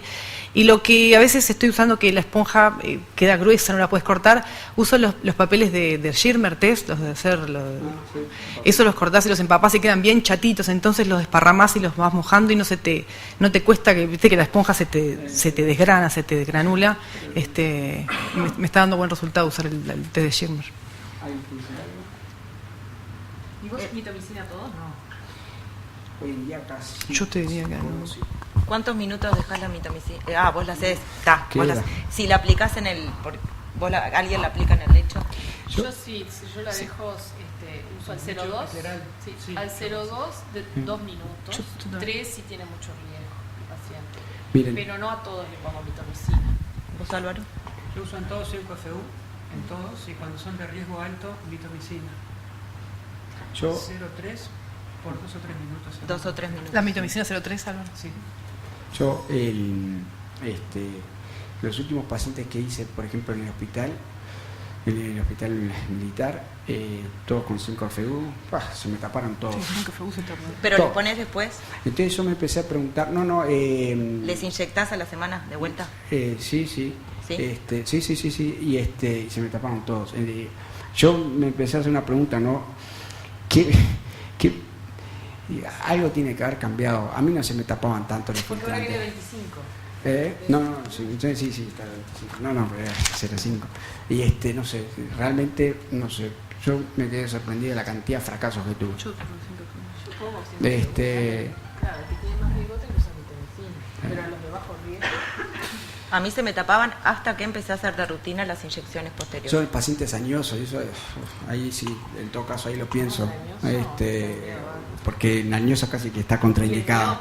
Y el paciente miope o con riesgo de maculopatía hipotónica, pacientes miopes, jóvenes, cuidado, ¿no? Seguimos. ¿Alguien hace algo en particular con las... Bueno, de lo de las esponjas ya lo hablamos, no. ¿Alguien quiere decir algo con respecto a eso? ¿Vos, algo que hayas visto algo allá? Nosotros sí usamos todos mitomicina, pero la población es diferente. Claro. Yo no conozco... Claro. En realidad, antes de conozco un plan.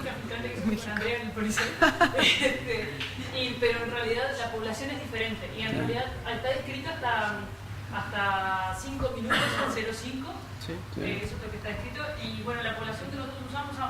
De hecho, mi trabajo de tesis fue de comparación de 0,20 versus 0,40 por 2 minutos y el resultado fue el mismo, pero fue seguimiento a un año. Eso mismo, esperá, voy a eso. Lo que está visto con la mitomicina es que concentraciones en cuanto a efectividad por encima de CO2 no cambia tanto, se suman sí efectos adversos aún mayores. Pero hablando de efectividad de baja de presión no hay tantos cambios. Y el tiempo fue... Y ahí abajo puse No tiene sentido. el 5FU, por ejemplo, más de 3 minutos no tiene ningún sentido dejarlo, porque son los primer minuto, primer 2 minutos. Y la mitomicina C igual, lo mismo, porque la mitomicina C, para que realmente haga efecto, tiene que impregnarse en la tenon y en la conjuntiva. Si uno, por ejemplo, no toca la tenon, está demostrado que esa mitomicina pierde efecto, no es lo mismo. Y también se sabe que la mitomicina, cuando uno tiene escleras finas, cuidado, porque penetra prácticamente el primer tercio de la esclera. Si la esclera es muy fina, puede penetrar aún más y puede llegar al cuerpo ciliar y generar una necrosis, que eso puede pasar. Entonces hay que tener cuidado con eso. Y no importa si uno lo lavó o no, basta que esté 1 minuto impregnado con la mitomicina, que ya penetra por lo menos prácticamente la superficie de la esclera. ¿Cómo te das cuenta No, Los miopes ya sabés, bueno, por ejemplo, que... pacientes miopes, o cuando vos, a veces que vos ves un poco... Se transparenta media como sí, grasa. Claro, o ¿viste? que le ves un poco, viste, el oscuro del cuerpo ciliar. O los que tienen una escleromalacia, viste que tiene, hay pila de pacientes que tienen como unas Yo por lo manchas. menos la mitomicina la pongo después de haber disecado el flap, claro, con una otra técnica, y ahí ya te das cuenta más o menos cómo es la esclera. ante la menor duda de que pueda haber un afinamiento o algo, o patología autoinmune, por ejemplo, Sí, de origen vascular, que pueda generar necrosis, eso está todo, los antimetabólicos están contraindicados, ¿no? Después, el flop escleral. Acá hay miles de modificaciones y cambios. Yo, por lo general, hago una tapa prácticamente rectangular, sin mucha ciencia, prácticamente una base de 4 milímetros y 3 por 3, ¿no? O 4 por 4 prácticamente. No me cambia mucho. Yo la hago romboidal. No sé ustedes cómo la hacen. Yo lo hago de 4, yo también como Rosario gigante también. 4 por 3 por 4 hago yo Sí, más o más o menos menos, así. sí. Pero romboidal porque me queda más. ¿Vos, Álvaro? Yo lo hago 4 por 4 por 4, no, ¿alguien hace algo distinto? Al tuntum, uno más o menos está acostumbrado. Triangular. Triangular, ¿no haces? Muchas veces. Vos sabés que está demostrado. 4 milímetros y un punto solo. Sí. Ahora, Yo lo que encontré que ayuda un poco en hacer la tapa escleral es hacer la entrada con precio como si fuera una luz mental. Sí. Y después hacer las incisiones laterales. Sí, cortando. Como se hace una Sí, parte ahora. de plano que dice Cano con la Sí, ahora. con la pinza. Yo hago una incisión grande de Sí. 5 Bien milímetros, pesado. a veces 6, empiezo y secar con el Crescent, y después puedo medir mejor según cuán fácil fue entrar con el Crescent los milímetros que quiero, que quede más larga la incisión de atrás, no pasa nada. Y no tenés que tomar la punta del flap con la pinza, que siempre lo dañás al tomar la Sí, punta. lo vas apretando. Sí. ¿Alguien hizo la técnica de Watson alguna vez? Yo en el hospital de clínica, sí, yo en el hospital de clínicas hice una cantidad. Claro. Y ¿qué lo tiró? ¿Cómo andaban a veces eso? Lo que pasa, ¿Cómo andaba? sí, claro, son Y no hay antimetabolitos. claro, ahí está, ese es el tema. Cuando era de paciente con un evidente o de gran riesgo de fracaso, se llevaba a su Watson. Sí, claro. El tema a veces era el sangrado, que se encarcela un poco el cuerpo ciliar ahí, ¿no? Pero es esta, la que ves ahí a mano derecha. Uno talla la tapa escleral y después hace un tallado debajo del lecho escleral, prácticamente del limbo 2 milímetros. Entonces, yo por lo menos hacía un corte acá hasta que veía el cuerpo ciliar. Entonces, con una espátula me metía por acá, disecaba todo esto y después con una tijera cortaba acá y después, cuando estaba bien en córnea clara, hacía el corte acá arriba. No, es como una ciclodiálisis. Entonces, claro. Que te potencia la fibra. Yo eso lo hago hoy en día cuando hago combinadas con Blue. Mira, sí. La contra que tiene, no sé si te ha pasado, pero a mí sí me ha pasado. ¿No tenía después? Pero sí he visto que a veces se encarcela un poco y asoma acá el cuerpo ciliar. No sé si nunca te ha pasado. A mí, en realidad, lo que nos había enseñado la profe, como una variante que en realidad no le hacías así tan para atrás. Ella lo que te hacía hacer era el cortecito, pasar la espátula, hacer toda la ciclodiálisis y después la trave adelante. Entonces no te quedaba el cuerpo ciliar expuesto. Está bien. Como Y después lo que decía Ana acá, ¿no? Por ejemplo, yo que sé, distintas maneras de tallar la tapa. Yo lo hago con Crescent y después corto los laterales con la tijera por lo general. ¿Espesor? ¿Espesor de la tapa? Y trato de, eso es al tuntum, ¿no? Yo por lo menos trato de que sea casi ponerle un 50%. Como uso el mitomicina, cuidado con las tapitas finas. Y hay una cosa para mí clave: el cauterio. El cauterio es lo peor que uno le puede dar al ojo. El cauterio, y cuando uno tiene ya un par de años viendo trabeculectomías, uno ve que en muchos pacientes la tapa desaparece con los años. Sí, se funde todo. Entonces uno ve la bulla y abajo ve pigmento. ¿Y qué pasó? ¿Por qué ve pigmento? Porque la tapa no está más. ¿Por qué voló la tapa?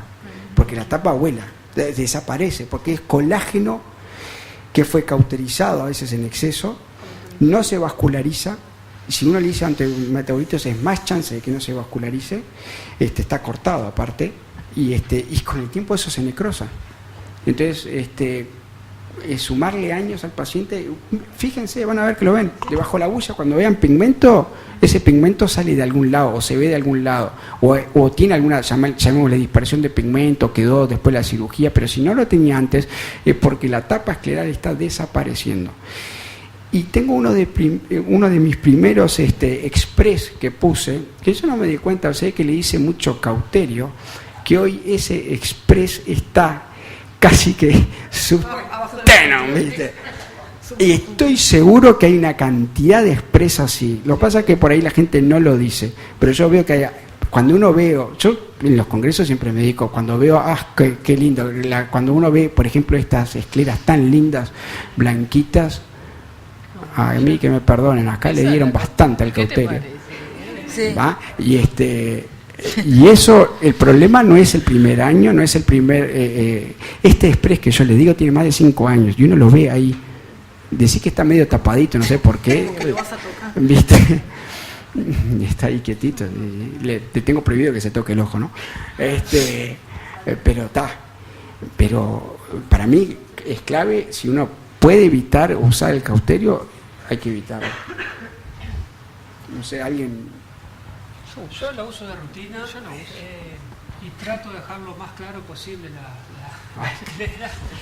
Yo uso y le voy metiendo abajo también. O sea, Yo no uso, yo uso agua. Yo trato de lo mínimo, para mí lo mínimo posible. Ojo, No puede haber algo sangrando, ¿no? Porque la presencia de la sangre, pero la presencia de sangre, la sangre es un pega-pega, entonces sangre no puede haber.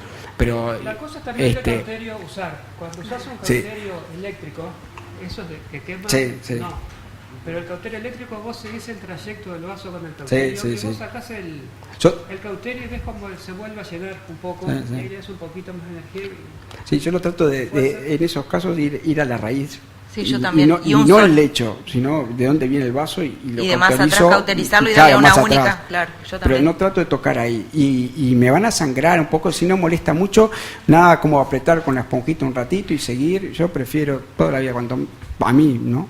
¿Cuál es el riesgo que tiene ese paciente largo a los años, como decís, que ves el pigmento en realidad? Y que está todo expuesto, porque esas bullas por lo general, como tienen mucho flujo ahí en ese lugar, vas a ver que son bullas que son muy quísticas, depende del paciente, ¿no? Más si es joven.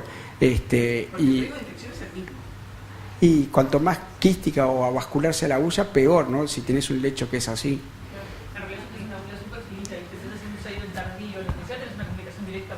Claro. Pero cuando tenés una tapa, por más que la tengas, también tenés la comunicación al revuelto.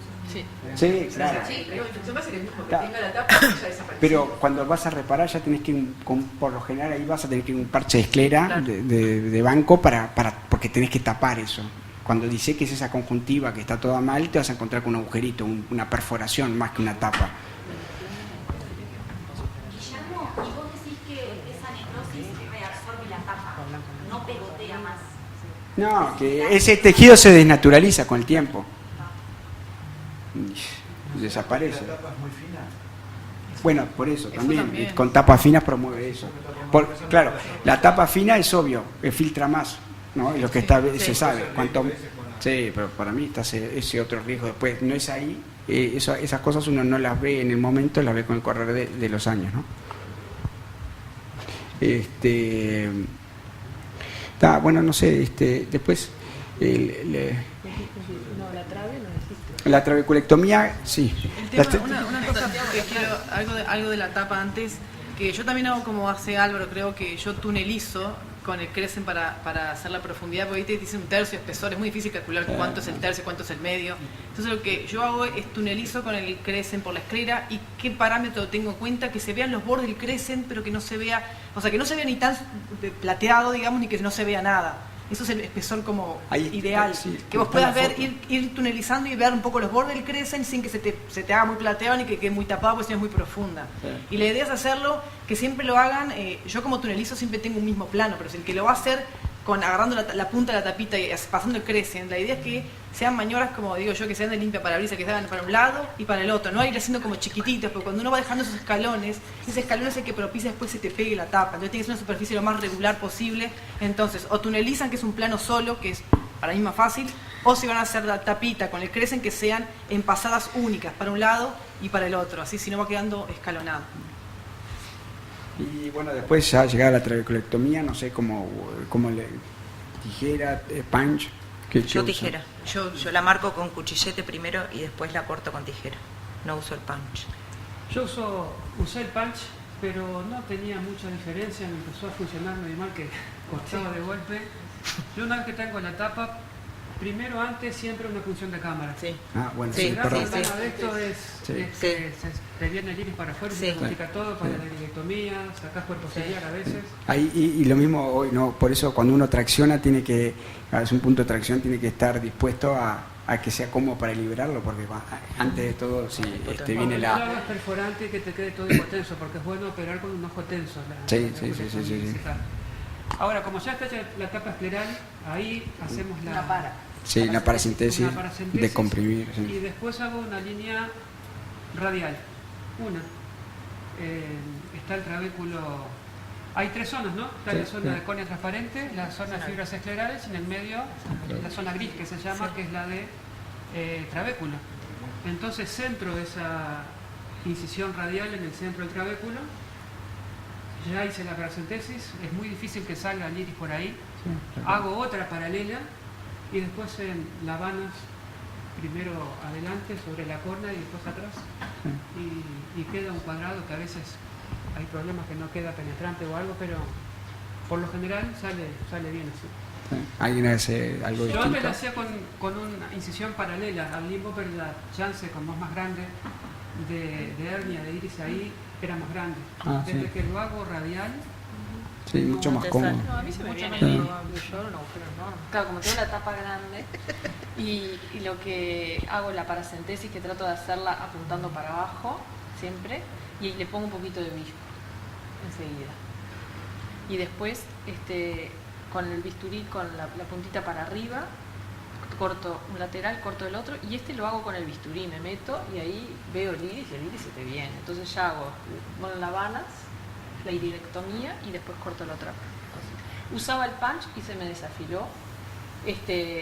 La ventaja del punch, la única que le veo, es que uno puede avanzar con el crescent y hacer algo más anterior. Yo, si quiero hacer una buena trabe, tengo que ir con los laterales del flap bien adelante para trabajar cómodo, ¿no? Sí, totalmente. Y entonces el punch te permite tener una tapa escleral que no sea tan anterior y con una filtración más posterior. La única ventaja que le veo. Yo uso tijera y punch. Con el punch me pasa que te filtra más. Te filtra más, ¿Filtra mejor. sí? ¿Qué haces? 2 mordidas. Haces tres comidas. No, con 2. Dos mordidas. Sí. El tema del punch también tenés que ir adelante porque tenés mucho. A mí me pasó al principio de tener IPEMAS porque se ve que lo hacía muy atrás y agarraba el Sí, cuerpo claro. ciliar. Sí, el Fije punch como hay que otra- entrarle, estás seguro que entraste casi que en córnea y Sí, después... tenés que comerte la corda. Yo ahora estoy usando últimamente el punch. Es como cíclico. Yo qué sé. Lo que me veo el barro del punch que me parece más rápido. Efectividad, nada. Yo qué ¿Y sé. tú qué usás? Yo hago 2 cortes laterales, después de levantar la tapa, Sí. hago 2 cortes laterales, Y tra- un poco más chicos, y entro bien corneal adelante. Cuando libero la primera apoyo que sale, agarro la colibrí o agarro una razón fina, levanto completo acá, Sí, está bien. y retraigo y voy levantando. Cuando veo la línea gris y todo lo demás, me voy un poquito más atrás Y tirás. cortás. Sí, y estoy viendo el iris y todo lo demás. Sí. Recién ahí después hago el iris. sí. La ventaja de eso, hay un video muy lindo que mostraba San Paulesi de que una membrana abarcan, Sí, que sí, con sí, remanentes claro, y todo. entonces claro, uno al replegar así, claro, uno se asegura Vas de que viendo. ¿De qué ves? pasás el Vas viendo, espolón, cuando ves el espolón, viste, cortás por el espolón. y cortás por detrás del espolón. Mandaba eso a la anatomía patológica Sí. y me venía siempre confirmado que estaba bien. Sí, Entonces sí. ya yo no lo mando más a anatomía patológica porque Después Palmer modificó la técnica, pero no sé quién, porque también los ingleses también empezaron a hacer lo mismo, de ya ni siquiera hablar de eso, sino que una manera... Claro, Palmer lo que no se sabe, las enormes complicaciones que debe haber tenido, porque porque aparte son los que ellos operan son todos centroamericanos, así que no importa mucho. Pero estoy seguro que viven inundados en complicaciones de sus mitomicinas y cómo hacían su cirugía. Por algo él, tan curiosamente, después dijo, yo lo escuché en Puerto Rico hablando mal de la Tenon, que las disecaba, después de un día para el otro, la Tenon no se toca más, es su mejor amiga, y después se trasladó a hacer el punch casi que en córnea clara, prácticamente para generar una tunelización con el flap y una cierta, llamémosle resistencia, porque su mitomicina inhibía todo el resto, entonces él tenía, problemas de hipotensión y por eso describió eso.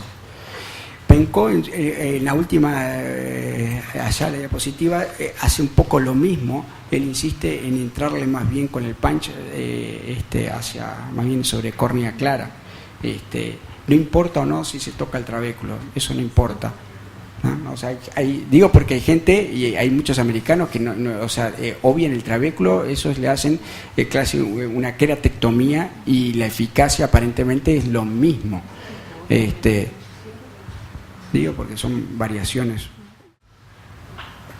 Después, con respecto a la iridectomía, traje unos esquemas que me parecen sumamente prácticos. Cuando uno hace una incisión, ¿no? Por ejemplo, como la que está acá, y el iris, por ejemplo, no prolapsa, porque es mucho más fácil hacer una iridectomía cuando el iris se les viene que irla a buscar. Uno tiene que apretar el labio inferior, no el de arriba, el de abajo, el labio inferior de la incisión.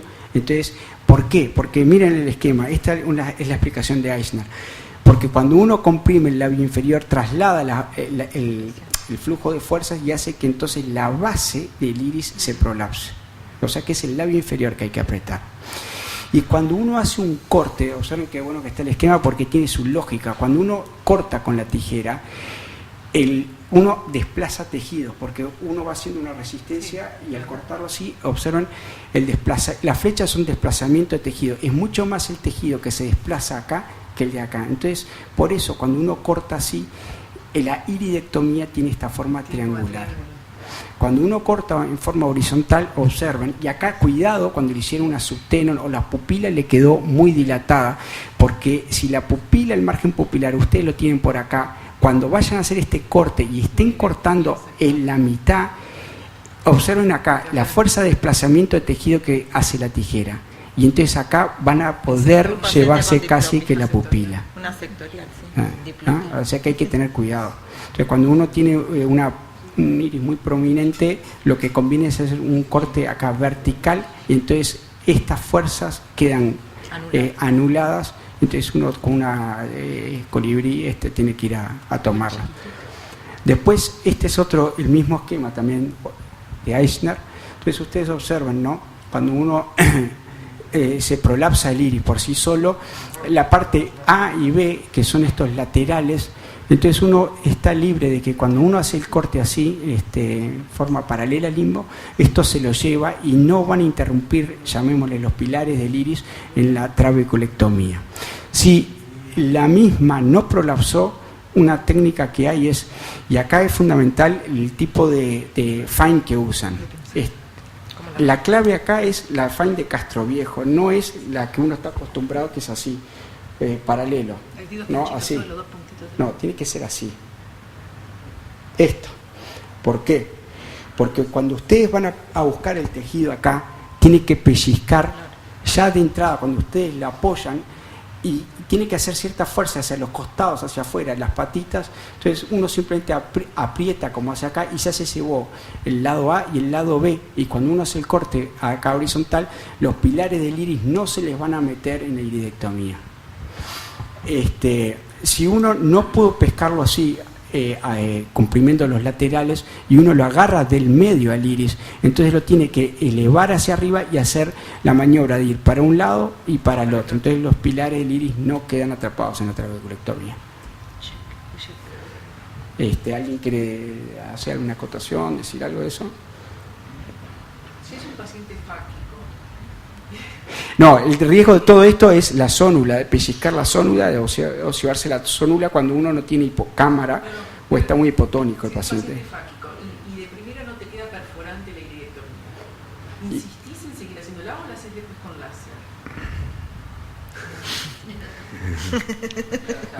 Yo insisto, en el momento, claro, sí. claro. Sí, En el yo momento, si insisto. tenés ahí tequillo, Sí, está mirando, sí. le cortás lo que falta. Sí, la sí. verdad es así. Por eso un poquito el Con colástico de sutileza, última. intentá No meterle cuesta ahí. nada tampoco. ¿no? Catarata. Magnificás. Y siempre con la iridectomía, por supuesto, la clásica, ¿no? Dar vuelta al iris y que venga pigmento. Por eso también es bueno la pinza cuando es así y no así, porque cuando uno es así, el tejido, si ustedes quieren, el paralelo no pincha. Si es así, agarra enseguida y entonces el pliegue por lo general va a involucrar la parte posterior del iris, que es el pigmento, que es lo que uno tiene que ver cuando hace la iridectomía, darle vuelta y que esté el pigmento negro. Si no, le sacaron la parte anterior y no fue una perforante la iridectomía como tal, ¿no? Y hay una cosa interesante que siempre nos enseñaban que las iridectomías chicas son para el ego del cirujano y las iridectomías grandes son para el bien del paciente. Sí, es así. Porque si no el iris te puede tapar el ostium y ahí tenés otra causa de falla que después. Y después, no sé si queremos mostrar, ¿mostramos el video? ¿Queremos? Sí, es prácticamente lo que dijimos. No sé si prefieren hacer la parte de wet lab, no sé el tiempo que tengan. Mostrá lo de Álvaro. Mostrar Álvaro, algunas y- cosas dale, porque- sí. El cierre, bueno. El cierre, Les quería mostrar esto porque esto lo hice también cuando estaba en el hospital de clínicas. Observen esto interesante, ¿no? Porque siempre decía así, aguja redonda y versus espatulada, ¿no? Por el side y los ojales que uno deja. Entonces yo comparé y hice esto, ¿no? La aguja espatulada deja este tipo de cortes y la aguja redonda deja este otro tipo de corte. Entonces comparé la misma marca, aguja redonda, aguja espatulada. ¿Y qué hice? Observen, ¿no? Las diferencias hay bastantes, ¿no? Observen lo que es la espátula frente a la aguja redonda, las dos iguales, ¿no? Y la base, o sea que la aguja espatulada tiene otra dimensión, es más grande. Y entonces traccioné una membrana de amnios, la puse las dos suturas en el mismo soporte y traccioné. Entonces empecé a ver qué tipo de desgarro genera, ¿no? Y la espatulada genera un desgarro tipo con esta forma trapezoidal y sin embargo las dos desgarran, pero observen, ante la misma fuerza. Pero con aguja redonda es un ojal mucho más redondo, es redondo, no tiene prácticamente puntas. En cambio esta sí, o sea que esta tiene mucho más chance de desgarrarse aún mucho más frente a mínimas tracciones. Sinceramente yo la aguja redonda no la uso más. Yo me pasé, se te dobla todo. Dije, voy a usar aguja redonda, pero la aguja redonda, vieron que es mucho más finita, se dobla mucho más fácil. Yo qué sé, yo la dejé de usar, pero es una cosa anecdotaria que te lo queríamos, porque yo nunca lo vi esto, y tanto se decía y se lo prueba. Yo sí. Él la cerraba, ya no. Sacar puntitos, ya vitrina. Yo la cierro con nylon. Sí, yo lo cierro. Nylon 9. La cierro con nylon, hago un surjet, Yo también. y dejo por el costado, después para sacar el puntito lo tiras todo. Vale. Sí, O sí. haces un cortecito en el medio. Lo cerrás con nylon. ¿Y qué haces? ¿Un surjeto adelante? Sí. Yo a veces hago Agarró córnea, ¿verdad? un punto de colchonero Hago una doble. calificación del borde del córnea. Yo hago para los dos lados. Sí. Hago córnea de un lado, cierro la mitad, lo anudo y cierro la otra mitad y generalmente con eso me queda hiper hermético. Eso lo aprendí con Maúl en Chile, él cierra así la conjuntiva. Y después, bueno, a los 2 meses más o menos suelto el punto, tiro y sale.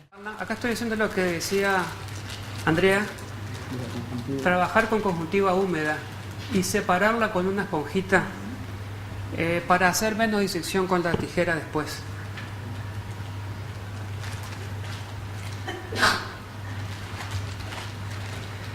Ahí tomo la conjuntiva, buscando dos. Son las nociones de la anatomía quirúrgica. Acá se está insertando la conjuntiva, como dijo Guillermo. Ahí decolé conjuntiva solo, estoy abriendo conjuntiva. No toqué la tenon. Y después voy a buscar de nuevo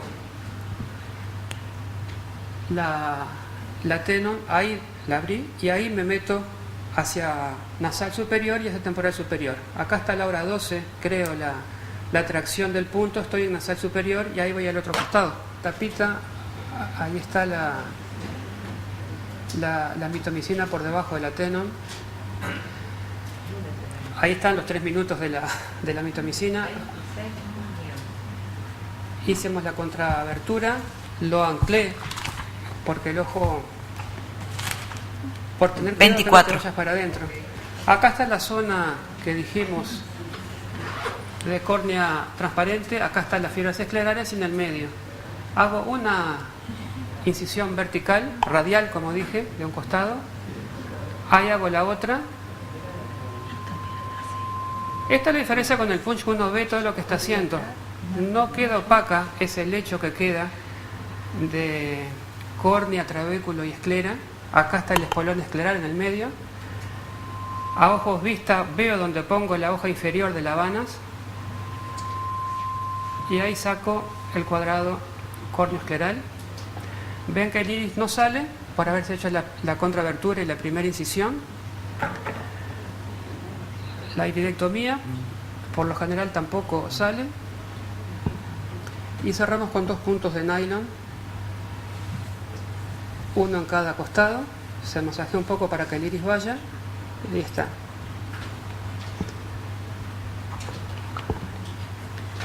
Ahí están los 2 puntitos dados. Los entierro a veces o los pongo porque los corto en vez de con tijera con el propio bisturí.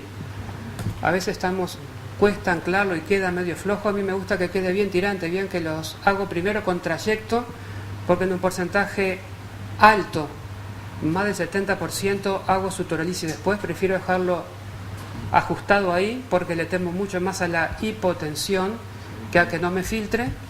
Hay que tener un láser a mano, si lo tenemos. Esos puntos son de mucha utilidad. Y acá están los 2 puntitos en cada costado anclado al limbo. Lo usaba, pero no, como que no me gusta mucho tocar mucho, y creo que el extraíble es lo mismo que... Hay 2 puntitos al costado, queda, pero... el extraíble creo que es lo mismo en la fisiología del postoperatorio que aflojar el punto con láser. Si veo que cuando inyecto suero en el postoperatorio estoy teniendo fuga de acuoso por acá, ahí le doy uno de nylon tipo colchonero, de todo, que ese es más fácil de sacar. Pero con esta sutura casi no lo hago. ¿Esos puntos son de vitril o de Vicril 8.0. ¿Cómo? Lo anclé al limbo acá, uno, y acá otro. Primero lo hago por limbo y después presento la aguja para pasar por la conjuntiva y ahí la anudo.